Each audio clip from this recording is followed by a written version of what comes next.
আমিন। মুসল্লিন নিজাম আল্লাহ রাব্বুল আলামিন পবিত্র কোরআনুল কারীমের মধ্যে যাকাত সম্পর্কে বিভিন্ন আয়াতে বর্ণনা দিয়েছেন।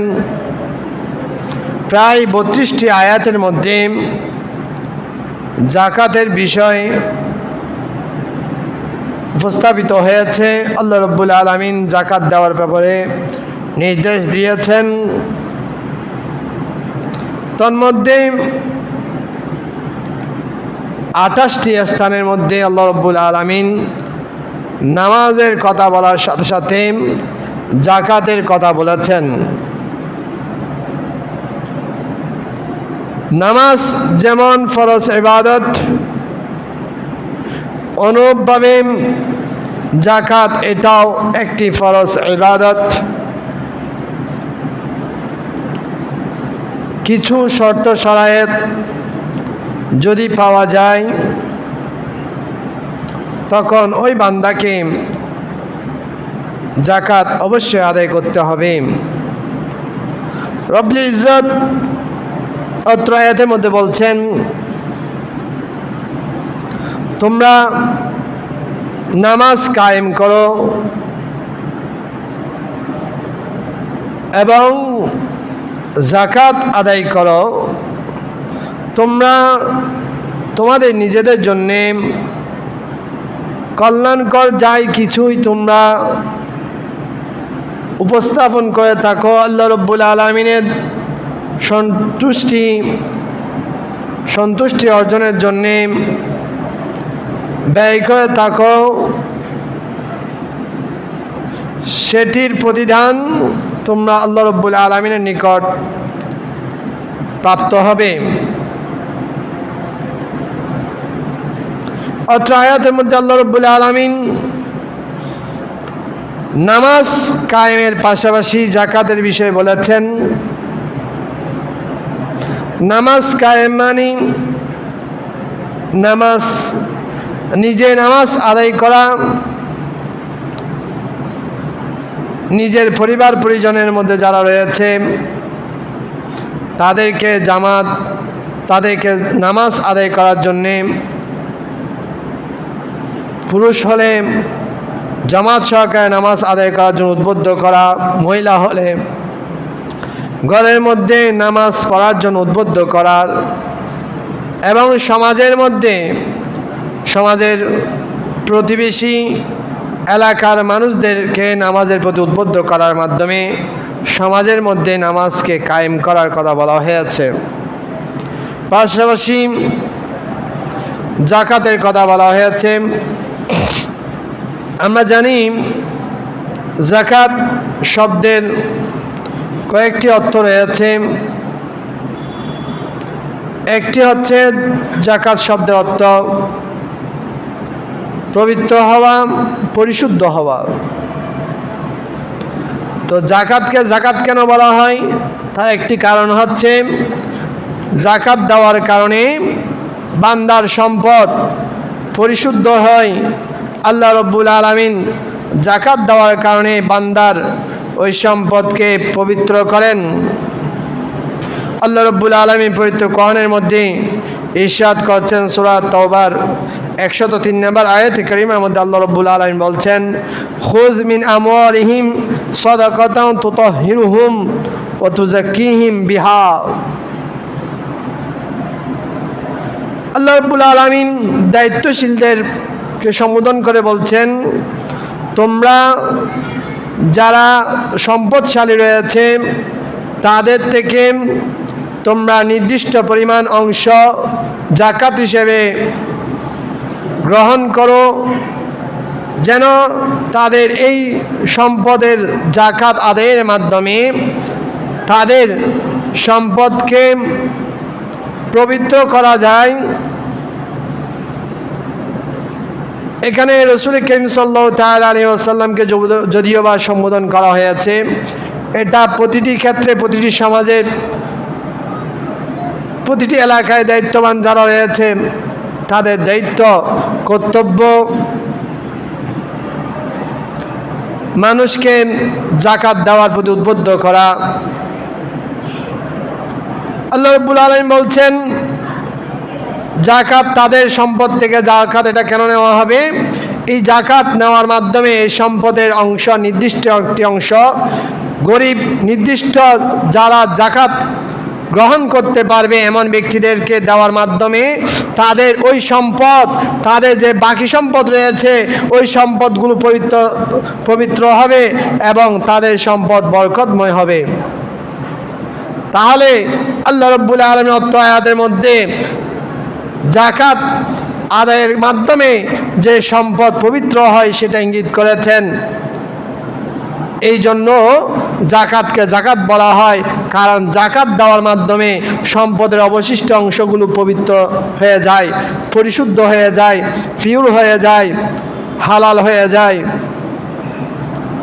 এবং আরেকটি অর্থ হচ্ছে বৃদ্ধি পাওয়া। জাকাত দেওয়ার কারণে সম্পদ বৃদ্ধি পায়, যদিও বা প্রকাশ্যে সেটা অবলোকন করা যায় না, অনুধাবন করা যায় না। বাহ্যিকভাবে যদি চিন্তা করি তাহলে দেখা যায় যে জাকাত দিলে সম্পদ কমে যায়, কিন্তু জাকাত দেওয়ার মাধ্যমে সম্পদ কিভাবে বৃদ্ধি পায়? আপনি জাকাত দিচ্ছেন, আপনার সম্পদের মধ্যে যে গরিবদের হক রয়েছে তাদের হকসমূহ আদায় করছেন। এটা আপনার সম্পদের একটি অংশের মধ্যে যে তাদের জন্য তাদের অধিকার রয়েছে সেই অধিকারটুকু আদায় করছেন। এটার মাধ্যমে আপনার সম্পদ কিভাবে বৃদ্ধি পাবে? যেমনিভাবে গাছ বপন করলে গাছ যখন বড় হয় তখন ওই গাছের কিছু ডাল ছেটে দিতে হয়, কিছু গাছের ডালপালা কেটে দিতে হয়। যদি কেটে দেওয়া হয় তাহলে ওই গাছটা সুন্দরভাবে সুঠাম হয়ে সেটা বেড়ে ওঠে। আর যদি গাছের ডালপালাগুলো, অতিরিক্ত ডালপালাগুলো কেটে দেওয়া না হয়, ছেটে দেওয়া না হয়, তখন ওই গাছটা সুন্দরভাবে শক্তিশালী হয়ে মজবুত হয়ে বড় হতে পারে না। অনুরূপভাবে মানুষের সম্পদের মধ্যে নির্দিষ্ট পরিমাণের যখন পৌঁছে যাবে ওই সম্পদ থেকে কিছু অংশ গরিব, অসহায়, মিসকিনদেরকে দিয়ে দিতে হয়। যদি না দেয় ওই সম্পদটা নষ্ট হয়ে যায়। হাদিস শরীফের মধ্যে রয়েছে যেই সম্পদের উপর জাকাত ফরজ হয়েছে ওই সম্পদ থেকে যদি জাকাত আদায় করা না হয় তাহলে ওই স্বল্প পরিমাণ ওই সম্পদ আদায় না করার কারণে পুরো সম্পদকে ওই স্বল্প পরিমাণ সম্পদ এটা ধ্বংস করে দেয়। আরেকটি দৃষ্টিকোণ থেকে আপনার আমার সম্পদ মূলধন যদি ব্যাংকের মধ্যে গচ্ছিত থাকে তাহলে প্রতি বছর যদি ওখান থেকে আমি আপনি জাকাত দিতে থাকি তাহলে আমার বাহ্যিক ক্ষেত্রে আমার কাছে মনে হবে যে আমার সম্পদ কমে যাচ্ছে। এই জন্য আমি আপনি কি করব? আমার ওই সম্পদগুলো ব্যাংকের মধ্যে জমা না রেখে সেগুলো আমরা মূলধন ব্যবসায় বাণিজ্যের মধ্যে কাজে লাগাবো। যখন আপনার সম্পদ ব্যাংকে না রেখে ব্যবসা বাণিজ্যের মধ্যে কাজে লাগাবেন তখন আপনার সম্পদ বৃদ্ধি পাবে। আল্লাহ রাব্বুল আলামিনের এটা একটা মনসা। এটার মাধ্যমে আপনি যখন আপনার নির্দিষ্ট সম্পদগুলো ব্যাংকে রাখলে সেখান থেকে প্রতি বছরে আপনার নির্দিষ্ট অঙ্ক আপনাকে জাকাত দিতে হচ্ছে, আপনার মনের মধ্যে এই বোধ জাগ্রত হবে আমি সম্পদগুলো যদি ব্যাংকে রেখে দিই, আমার মূলধনগুলো টাকা করে যদি আমি ব্যাংকের মধ্যে রেখে দেই তাহলে সেটা এক পর্যায়ে গিয়ে কমে যাবে, নিঃশেষ হয়ে যাবে। এই বয়ে মানুষ সম্পদকে ব্যবসায়ের মধ্যে কাজে লাগাবে, ওই মূলধনকে পুঁজি হিসেবে কাজে লাগাবে। এটার মাধ্যমে অর্থনৈতিক চাঙ্গা হবে। এটার মাধ্যমে অর্থনৈতিক সম্পদ বৃদ্ধি পাবে, এটার মাধ্যমে সামগ্রিকভাবে সম্পদ বৃদ্ধি পাবে। আল্লাহ রাব্বুল আলামিন এটা বোঝাতে চেয়েছেন। এই জন্য জাকাতকে জাকাত বলা হয়, যেহেতু জাকাত দেওয়ার মাধ্যমে আপনার সম্পদগুলোকে আপনি এক জায়গায় রাখছেন না, আপনার সম্পদগুলোকে আপনি ব্যবসায়িক কাজে লাগাচ্ছেন, আপনি মূলধন হিসেবে বিভিন্ন জায়গায় লাগাচ্ছেন, বিভিন্ন জায়গায় ব্যয় করছেন, সেটা আপনি ইউটিলাইজ করছেন, সেটা আপনি যখন বিভিন্ন জায়গায় আপনার কর্মক্ষেত্রে ব্যয় করছেন, তখন সেটা আপনার অর্থনৈতিক চালিকা শক্তিকে বৃদ্ধি করবে। এই জন্য জাকাতকে জাকাত বলা হয়। এখন বলতে পারেন, এই জাকাত কার উপর ফরজ? কখন থেকে জাকাত ফরজ হয়েছে?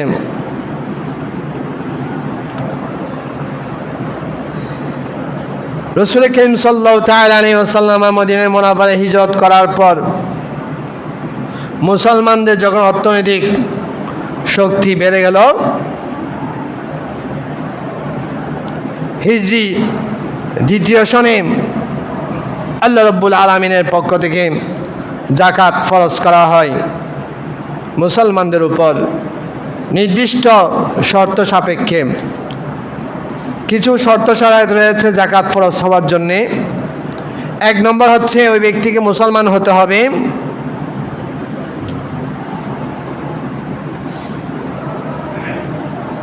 ইসলাম ধর্মে দীক্ষিত হতে হবে। 2 নম্বর, ওই ব্যক্তি প্রাপ্তবয়স্ক হতে হবে। সম্পদ রয়েছে কিন্তু প্রাপ্তবয়স্ক নয়, ওই ব্যক্তির উপর জাকাত ফরজ হবে না। বিবেকবান বুদ্ধি থাকতে হবে, পাশাপাশি প্রয়োজনের অতিরিক্ত হতে হবে এবং কর্জমুক্ত হতে হবে।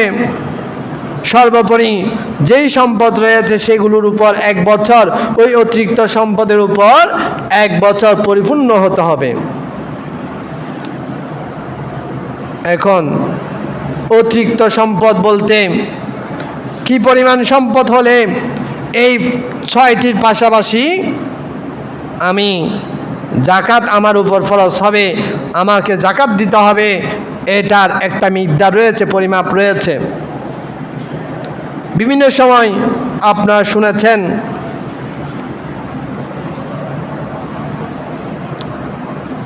স্বর্ণ 7.5 ভরি কিংবা 87.45 গ্রাম যদি পূর্ণ 1 বছর কারো কাছে থাকে, তাহলে ওই স্বর্ণের উপর জাকাত ফরজ হবে। অথবা যদি কারো কাছে রূপা থাকে 52.5 ভরি কিংবা 612.25 25 গ্রাম, যদি কারো কাছে রূপা 1 বছর থাকে, তখন ওই ব্যক্তির উপর জাকাত ফরজ হবে। আর যদি স্বর্ণ 7.5 ভরি নেই, 87.45 গ্রাম, 87.45 গ্রাম নেই, কিংবা রূপা 52.5 ভরি কিংবা 612.25 25 গ্রাম নেই, অথবা সম পরিমাণ ক্যাশ টাকা নেই, এই ক্ষেত্রে যদি আপনার স্বর্ণ যা রয়েছে সেগুলো এবং রূপা যা রয়েছে সেগুলো কিংবা মূলধন যা রয়েছে সেগুলো সব ক্যালকুলেশন করে যদি আপনার 52.5 ভরি রূপার সমপরিমাণ হয়, তখন আপনাকে জাকাত দিতে হবে। এটা যেহেতু স্বর্ণ রূপার দাম উঠানামা করে, যেই সময় যে বছর নির্ধারিত মূল্য যতটুকু হবে সে পরিমাণ যদি আপনার কাছে অর্থ করে থাকে তাহলে আপনাকে যাকাত দিতে হবে। বর্তমান সময়ে আপনার রূপার হিসাব যদি করা হয়, রূপার ভরি প্রতি ভরি এখন দাম বেড়েছে, আগে দাম কম ছিল রূপার দাম। স্বর্ণের দাম বাড়ার পাশাপাশি রূপার দাম বেড়েছে। রূপা বাজারে খোঁজ নিয়ে দেখা যায় এক ভরি রূপার দাম ৪,৪৩২ টাকা।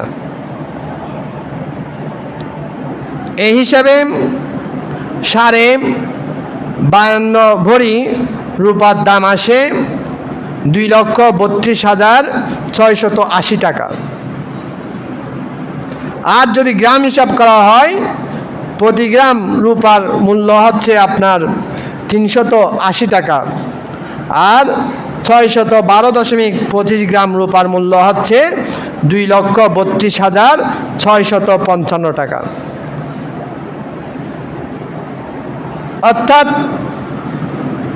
মোটামুটি আপনার কাছে যদি 2,32,680 টাকা থাকে এবং সেটার উপর 1 বছর অতিবাহিত হয় তাহলে আপনার উপর যাকাত ফরজ হবে।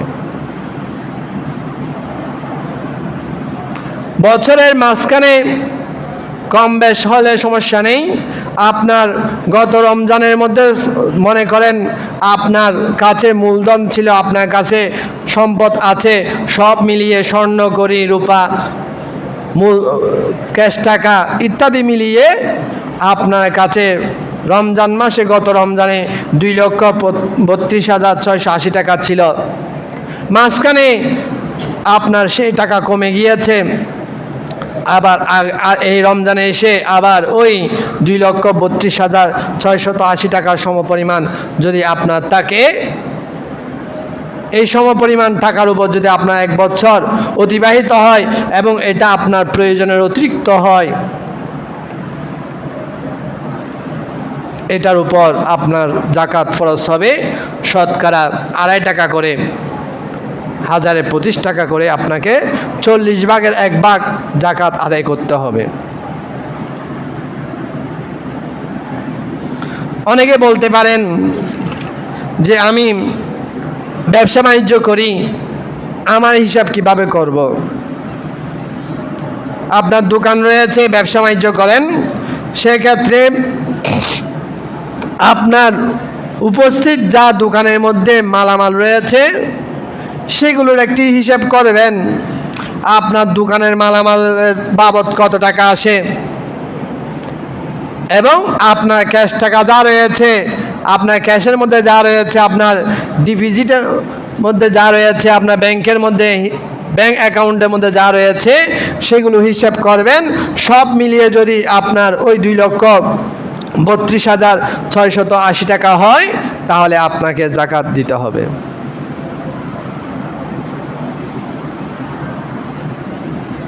আর কারো যদি কর্জ থাকে,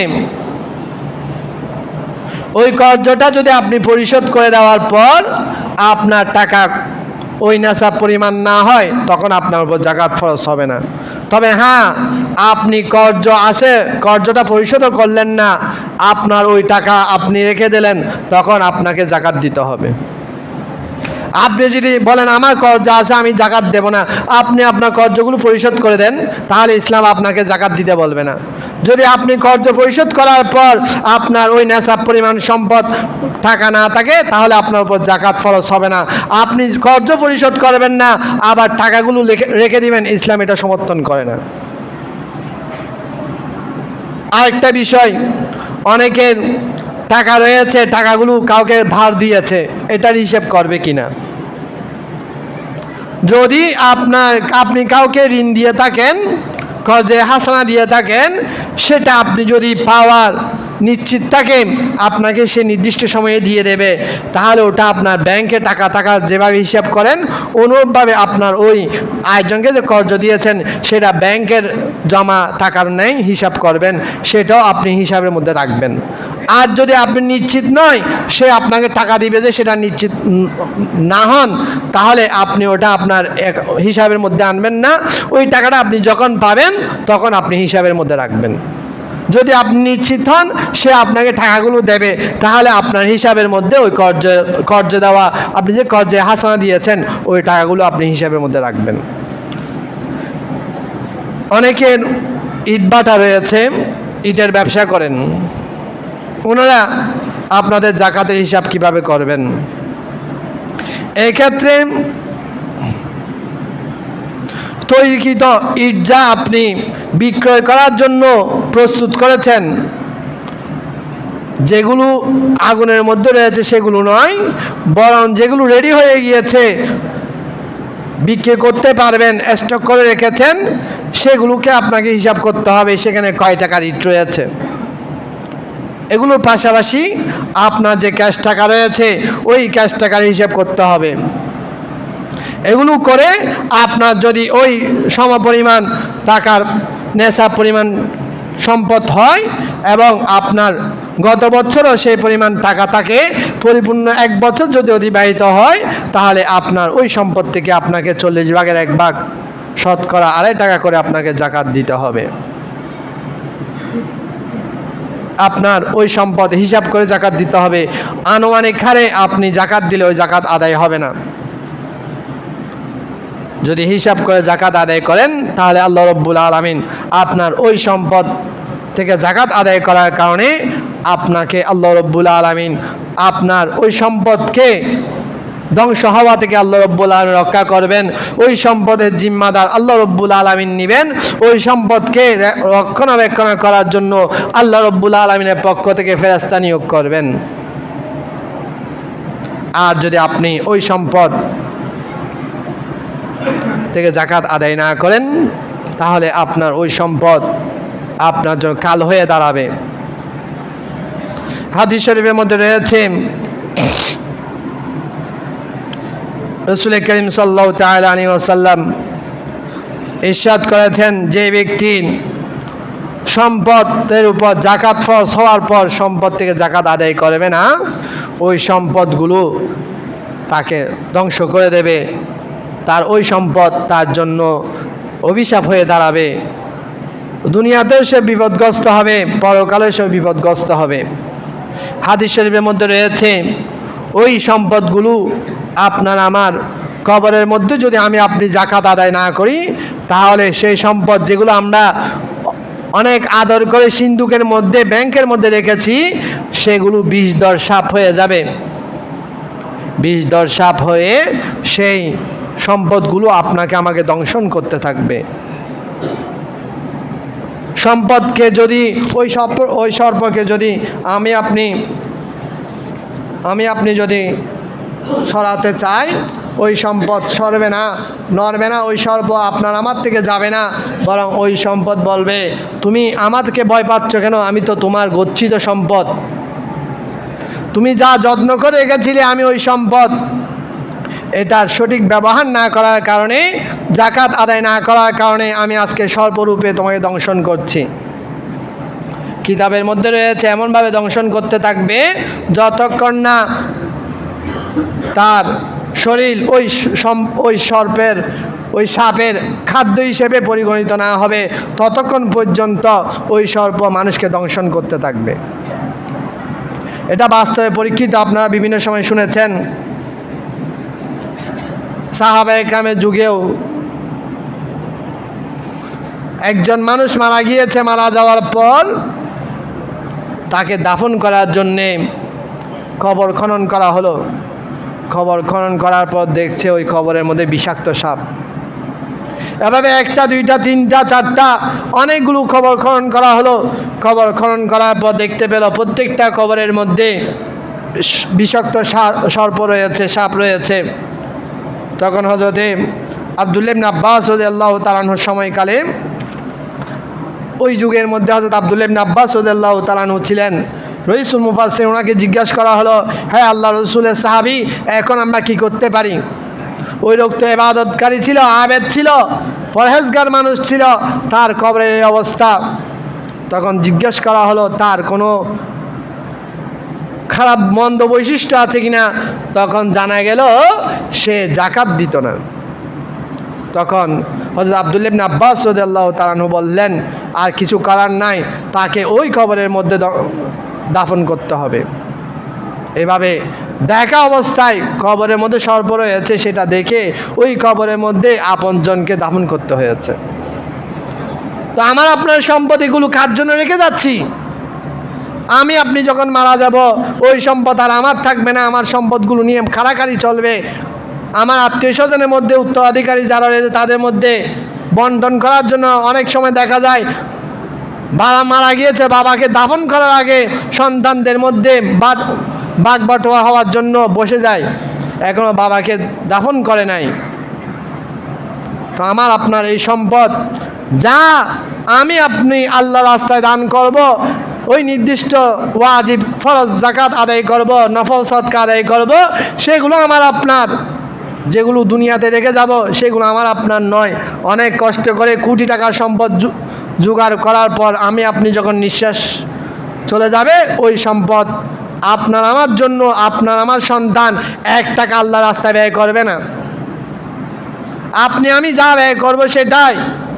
কারণ মানুষের সম্পদের প্রতি লোভ বেশি, দিন যত বাড়ছে তত বেড়ে যাচ্ছে সম্পদের প্রতি লোভ।